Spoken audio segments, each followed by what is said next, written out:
Hello everyone, welcome back to my channel. आप सभी को राधे राधे। कैसे हो आप सब?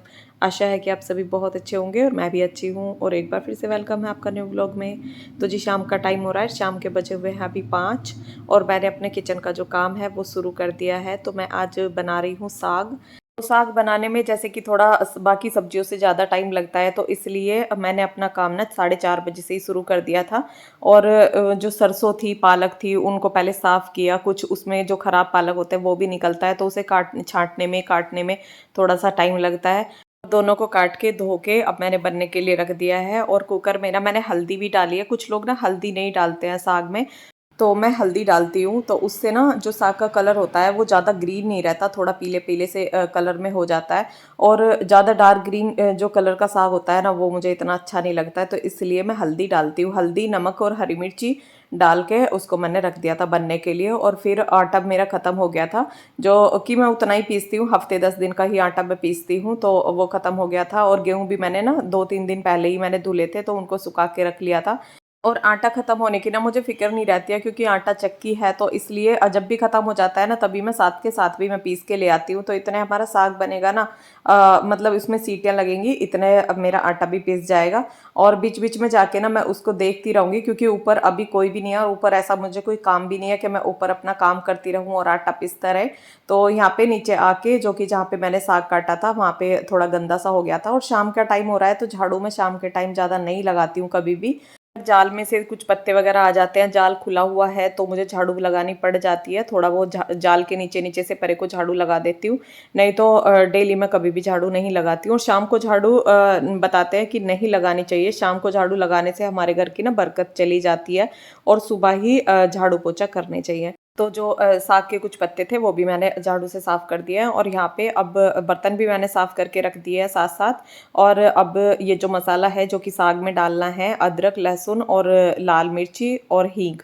और हींग ना मेरे पास मोटा है, तो उसे ना मैंने सिल पे साथ साथ पीस लिया है सिलबट्टे से। और यहाँ पे अब मैं अपना साग घोट लूँगी। तो साग में घोटने से ही घोटती हूँ। कुछ लोग ना सिल पे पीसते हैं, मिक्सी में पीसते हैं, तो उसमें वो टेस्ट नहीं आता जो कि घोटने के बाद आता है। जैसे कि अगर हम मिक्सी में चटनी बना के खा रहे हैं, उसमें भी वो टेस्ट नहीं आता जो कि सिलबट्टे की वाली चटनी में आता है। तो इसलिए ना मैं साग को घोटने से ही घोटती हूँ। और साग घोटने में ना बिल्कुल भी ये टाइम नहीं लगता। अगर हम हाथ से भी घोट रहे हैं ना, तो बिल्कुल भी टाइम नहीं लगता। जैसे कि जब साग बनने में इसीलिए टाइम लगता है क्योंकि इसमें सीटियाँ ज़्यादा लगानी पड़ती हैं। अगर हम कम सीटी लगा के ही ना साग को उतार लेते हैं, तो वो कच्चा कच्चा सा रहता है और उसमें वो टेस्ट नहीं आता, और वो हाथों से घुटने वाला भी नहीं है। फिर उसको ना पीसना ही पड़ता है सिलबट्टे से या मिक्सी में, ना उसको पीसना ही पड़ता है। तो जब हम साग को अच्छे से सीटी लगा के गला लेंगे ना, तो वो फटाफट से ना घोटने से घुट जाता है। और यहाँ पे अब मैं लगा रही हूँ आटा, तो आटा भी मैं लगा के रख दूंगी। और मुझे ना टेलर के पास भी जाना है। जैसे कि मेरा ब्लाउज, जो कि मैं साड़ी लेके आई थी करवा चौथ के लिए, तो उस साड़ी का ना ब्लाउज मुझे डाल के आना है, उसका नाप दे के आना है। तो वो बता के आना है टेलर को, नहीं तो हस्बैंड भी उसको डाल के आ जाते हैं, लेकिन मुझे कुछ बता के आना है, क्योंकि सारे ब्लाउज ना मुझे थोड़े लूज हो गए हैं, तो उनको फिटिंग ना बता के आनी है। तो इसीलिए ना मुझे जाना पड़ेगा और मैं जल्दी से अपने काम निपटा लूँगी। तो बर्तन मैंने साफ़ कर दिए हैं, आटा भी लगा के रख दिया है। और जो खाने का काम है ना, वो मैं पूरा अपना कंप्लीट करके जाऊँगी। तो यहाँ पे साग भी हमारा बन के तैयार हो गया है। और साग को मैंने बहुत देर तक मतलब खदकाया है, और जब ही इसमें ना अच्छा टेस्ट आता है, बहुत ही स्वादिष्ट साग बन के तैयार होता है। और यहाँ पे अब मैं आ गई हूँ टेलर के पास। तो टेलर को मैंने नाप दिया है। तो नाप के लिए जो मेरा पहला ब्लाउज़ है वो भी मैं लेके आई हूँ, और जो कि पिछली सर्दी का ब्लाउज़ है वो भी मैं लेके आई हूँ। और ये जो येलो कलर का है, ये है मेरी अब की साड़ी का ब्लाउज, जो कि मैंने करवा चौथ पे ली है। और वो साड़ी ना येलो कलर की नहीं है, साड़ी का कलर अलग है और ब्लाउज़ का कलर अलग है, जो कि कंट्रास्ट में होता है। और ये जो कंट्रास्ट में जो साड़ी होती है ना, इनका जो है ना लुक बहुत ही प्यारा लगता है। तो इसलिए अब की बार मैंने ना सोचा था कि साड़ी ना ऐसे लूँगी जिसका ब्लाउज ना कंट्रास्ट में हो। और अब घर आके मैंने बना दिया है खाना। तो खाने में साग है, मट्ठा है, लेकिन मक्का की रोटी नहीं है, क्योंकि मक्का का आटा ना कहीं पे भी मिला नहीं है। और ये जैसे जैसे सर्दियाँ ज़्यादा आती चली जाएंगी ना, तो मक्का का, बाजरे का, सभी तरह का आटा फिर मिल जाता है। और मक्का का आटा, बाजरे का आटा मैं तो ज़्यादातर घर पे ही अपने चक्की में पीस के रख लेती हूँ। और इस चक्की के ना मुझे बहुत ज़्यादा फ़ायदा है कि कुछ भी अगर मुझे पीसना होता है ना, तो मैं फटाफट से अपनी चक्की में पीस के ले आती हूँ। तो खाना सबका हो गया है, और अब मैं किचन साफ़ करके, बर्तन साफ़ करके, और जो मेरे काम है ना, वो एक्स्ट्रा जो काम होते हैं, वो इतने दूध का और खाने के बीच का जो टाइम होता है, वो मैं पहले भी व्लॉग में बता चुकी हूँ कि जो ये बीच का जो टाइम मुझे मिलता है ना, कम से कम 2 घंटे के करीब का मुझे टाइम मिलता है। जैसे कि 7:30 बजे सबने खाना खा लिया है तो 9:30 बजे के करीब ना मैं दूध करूँगी और तब सब दूध पियेंगे। तो ये इस बीच का जो टाइम होता है ना, इसमें मैं अपना कुछ और काम कर लेती हूँ, थोड़ा बहुत घूम लेती हूँ और काम कर लेती हूँ। तो यहाँ पे अब मुझे सूट कटिंग करना है। जैसे कि मैंने बताया था, अस्तर वाला जो सूट है वो मैं कटिंग करूँगी। तो ये मैंने अस्तर ले लिया है और अस्तर भी ये देखिए कैसा जो दुकान वाले ने कैसा अस्तर दिया है। और सभी ना ज़्यादातर वो ये पैसा खाने वाले होते हैं और ये नहीं देखते हैं कि चीज़ तुम कैसी दे रहे हो। और ये ना 2 अस्तर मैंने मंगाए थे, तो दोनों ही ना इसी तरह के आए हैं। कोई किधर से ज़्यादा चौड़ा है, किधर से पतला है, इस तरह से आए हैं। तो इसको ना मैंने अब बीच से मतलब बीचों बीच से मैं इसको कटिंग नहीं करूँगी। मैंने इसको साइड से निकाल लिया है और अब मैं इसको साइड से कटिंग करूँगी। तो ये दूसरा सूट मैंने नाप के लिए ले लिया है और नाप के लिए ना मैं नीचे से ही हमेशा ना जो नीचे का साइड होती है ना वो उसको ही नापती हूँ बस। और उसको नाप के ना मैं पूरा उसको कटिंग कर देती हूँ। और मुझे ये इस तरह से कटिंग करना ना बहुत आसान लगता है कि सूट इसी तरह से अगर हम कटिंग करें ना तो बहुत आसानी से सूट बना सकते हैं। इसमें सूट का जो नीचे का पल्ला होता है ना उसको नापती हूँ और उससे 1.5 इंची फालतू रख लेती हूँ, क्योंकि साइडों में से उसको मोड़ना होता है। और ऊपर से इसको मैंने 7 इंची ऐसे और 7 इंची ऐसे मैंने इसको नाप लिया था। और ये मैं इसके मुड्डे कटिंग कर दूंगी। और ये मैंने इसका फिटिंग का जो निशान लगाया, तो ये देखिए इतना ये एक्स्ट्रा है, और मोड़ने के लिए भी और अंदर फिटिंग के लिए भी। और अब मैं इसमें से इसका एक हिस्सा, जो अस्तर का एक हिस्सा निकाल लूँगी। तो इसमें जो मुड्डे की गहराई दी जाती है, जो कि हमारे कंधे होते हैं, इसकी जो गहराई दी जाती है उसमें मैं थोड़ी सी गहराई दे दूँगी। और इसी तरह से जो मेरे सूट का कपड़ा है ना, इसको रख के और अस्तर को उसके ऊपर रख के ना कटिंग कर दूंगी, क्योंकि पहले अस्तर की ही कटिंग करनी होती है। जो सूट होता है ना उसकी कटिंग तो बाद में ही होती है। अस्तर की कटिंग हम कर लेते हैं और फिर उसी हिस्से को ना उसके ऊपर रख के ना ऐसे ही उसको कटिंग कर देते हैं। और सूट बनाना ना ज़्यादा मुश्किल नहीं है। अगर किसी को थोड़ी सी भी सिलाई आती है ना तो वो आराम से सूट बना सकता है। अगर हल्की फुल्की सिलाई आती है ना और 1-2 सूट हम बना लेते हैं तो सूट आसानी से बन जाते हैं। और अस्तर का भी सूट बनाना कोई ज़्यादा मुश्किल नहीं है, बिल्कुल उसी सूट की तरह उसकी कटिंग होती है। पहले अस्तर की कटिंग होती है, फिर उस सूट पे रख के ना उसको कटिंग कर देते हैं। बस सिलने का थोड़ा डबल काम हो जाता है, नहीं तो आसानी से सूट बन जाता है। तो यहाँ पे अब मैंने जैसे ही आगे के हिस्से की कटिंग की थी ना, इसी तरह से पीछे के हिस्से की कटिंग कर दी है। और ये मैंने बाजू पे बाजू रख के, जो अपने सूट की बाजू रख के ना उस पे उसके नाप से ही उसकी कटिंग कर दी है। तो सूट को मैंने कटिंग करके रात में ही मैं रख दूंगी। और अब ये कटिंग हो गया है तो ये बन भी जल्दी जाएगा। और आज ना मैंने सोच रखा था कि वो जो टाइम मुझे बीच का मिलेगा उसमें ना मैं अपना सूट कटिंग करूंगी। तो जब हम किसी काम को भी ना पहले से सोच के रखते हैं ना तो हम उसको हम फिर कर भी लेते हैं और वो काम हमारा जल्दी भी हो जाता है। यहाँ पे अब आ गई हूँ मैं किचन में। तो किचन में पीने का दूध मैंने अलग निकाल दिया है और ये मैं जमाने का दूध अलग कटोरे में निकाल रही हूँ। तो आज सिर्फ मैं ना 1 कटोरा दही जमाऊंगी और ये दूध मैं बाकी का रख दूंगी सुबह के लिए। जैसे कि दलिया वगैरह मुझे कुछ बनाना होगा तो मैं इसमें बना लूँगी। और जमाने के लिए सिर्फ 1 कटोरा दूध जमाऊँगी, क्योंकि मुझे दही जमानी है। हमारे घर में ना साग से दही खाते हैं, जो सुबह जैसे मैंने साग बनाया है ना तो सुबह दही चाहिएगी। और मट्ठा रखा हुआ है, आपने देखा है भगोने में काफ़ी सारा मट्ठा रखा है, तो मट्ठे की अभी कोई ज़रूरत नहीं है। तो इसलिए मैंने अब 1 कटोरा दही जमा दूंगी। और यहाँ पे बच्चों को मैं दूध दे रही थी और उसके बाद अब मैं खुद भी अपना दूध पी लूँगी। तो काम मेरा सारा सही ख़त्म हो गया है। बस जो कि मुझे ड्राई फ्रूट्स वगैरह जो कि भिगोने होते हैं वो काम मेरा रह गया है। तो साथ साथ मैंने बर्तन भी साफ़ कर दिए हैं। और सूर्य तो ना सो भी गया था, उसे तो सोते सोते ही मैंने दूध पिलाया है। और यहाँ पे अब बर्तन साफ करके अब जो बाकी के काम है वो मैं कर लूँगी। और 10 साढ़े 10 बजे के करीब ना हमारा सारा काम खत्म हो जाता है। और आपका कमेंट था कि आप किस टाइम सोते हैं, तो हम 10 या साढ़े 10 बजे मतलब रूम में चले जाते हैं। उसके बाद अगर मेरा वीडियो वगैरह का कुछ काम होता है तो मैं थोड़ा बहुत काम करती हूँ, ज़्यादा नहीं करती हूँ क्योंकि मुझे सुबह उठना होता है जल्दी।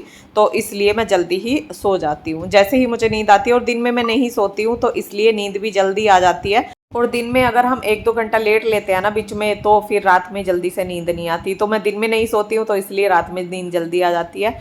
और जो इंसान ना सुबह 4 बजे उठेगा या 5 बजे उठेगा ना, तो रात में उसे 10 बजे के करीब ना नींद खुद ही आने लगेगी। तो यहाँ पे बादाम और अखरोट को मैंने भिगो दिया है। और किशमिश ना आज ख़त्म हो चुकी थी तो इस वजह से किशमिश मैंने नहीं भिगोई है। और यहाँ पे ये तांबे का जग है तो इसको मैं भर के रख दूंगी, जो कि हम सुबह जब खाली पेट पानी पीते हैं ना तो इसी में से लेके पीते हैं। और अब मैं ना पूरे घर में देखूंगी कि हाँ कहाँ कौन सी चीज़ फैली हुई है, तो वो सब मैं अभी समेट के रख दूंगी।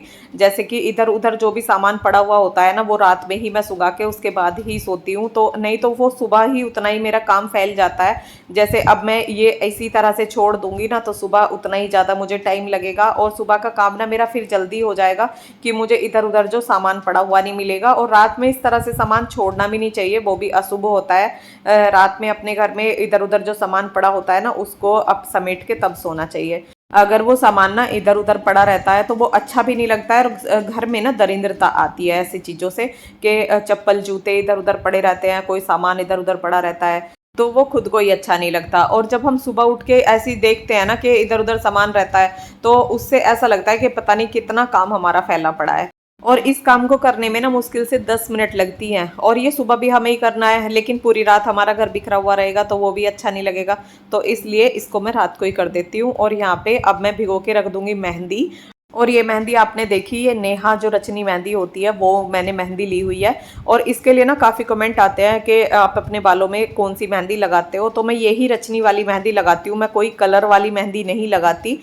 जो कलर वाली मेहंदी जो आती है ना, जो उसे हम लगाते हैं तो बाल एक तो हमारे ज़्यादा सफ़ेद हो जाते हैं, और अगर बाल कम है ना सफ़ेद, तो आप देखेंगे कि कुछ ही महीनों में ना आपके बाल ज़्यादा सफ़ेद हो जाएंगे। और इस मेहंदी से हमारे ज़्यादा बाल भी सफ़ेद नहीं होंगे और बालों की ग्रोथ भी सही रहेगी, बालों को पोषण भी मिलता है मेहंदी लगाने से। तो ये वाली हरी वाली मेहंदी मैं लगाती हूँ, तो इसको ना मैंने भिगो के रख दिया है। और मैं इसको सुबह आपको लगा के भी दिखाऊंगी कि इतने लंबे बालों में ना मैं अकेले किस तरह से मेहंदी लगा लेती हूँ, और बहुत आसानी से मैं लगा लेती हूँ। और हर बार ना ज़्यादातर मैं अकेले ही मेहंदी लगाती हूँ। और अब की बार ना मेहंदी में मैंने कुछ भी नहीं डाला है, नहीं तो रीठा आंवला सिकाकाई कुछ भी मैं डाल लेती हूँ ऐसी चीज़ें, लेकिन अब की बार ना कुछ भी नहीं डाला है। तो यहाँ पे फेस मैंने अपना धुल लिया है, जो कि रात में मैं सोती हूँ ना, तो फेस अपना धुल के ही सोती हूँ, वो एक आदत बनी हुई है। और रात में ना फेस धुल के ही सोना चाहिए, क्योंकि जो दिन भर की धूल मिट्टी होती है ना, वो सब साफ हो जाती है। और ये वीडियो है मेरा सुबह 7:30 बजे का, तो अभी मैंने स्कूल चला गया था, और रात का भी जो टाइम था वो मैंने दिखाया था। रात में जो सारा काम मेरा ख़त्म हुआ था वो 10:30 बजे के करीब हुआ था, तो उसके बाद मैं सोने के लिए गई थी। तो यहाँ पे अब मैं मेहंदी लगा लूँगी। और रात में ना मेहंदी मैंने ऐसे ही भिगो के रख दी थी, मतलब वो अच्छे से जो फैट के नहीं रखी थी। तो रात में तो मैं ऐसे ही भिगो के रख देती हूँ, और सुबह उसे फेंटती हूँ ना, तो वो अच्छे से मिल जाती है। और यहाँ पे आधे बाल जो आगे आगे के बाल है ना, पहले मैंने वो निकाल लिए हैं, और पीछे के बालों का ना जूड़ा बना लूँगी। और पहले ना मैं आगे के बालों से ही मेहंदी लगाना शुरू करूँगी। और अभी मैंने झाड़ू लगाई थी, सिर्फ पोंछा नहीं लगाया था। जैसे मैं मेहंदी लगाऊंगी तो फिर नीचे कुछ मेहंदी के छिट्टे भी लगेंगे, तो फिर मुझे दोबारा से पोंछा लगाना पड़ेगा। तो इसलिए अभी मैंने सोचा मेहंदी लगा के उसके बाद मैं पोंछा लगा लूँगी। और सारा काम ना मैं मेहंदी लगा के ही करूँगी, तो मेहंदी भी मेरी लग जाएगी और काम भी होता रहेगा। और मेहंदी को ना मैंने ज़्यादा पतला नहीं रखा है कि मेहंदी चारों तरफ को जैसे बह जाती है ना, तो वो उस तरह से मैंने नहीं रखा है। मेहंदी को थोड़ा सा टाइट करके रखा है, तो इधर उधर ना फिर वो मेहंदी टपकेगी नहीं।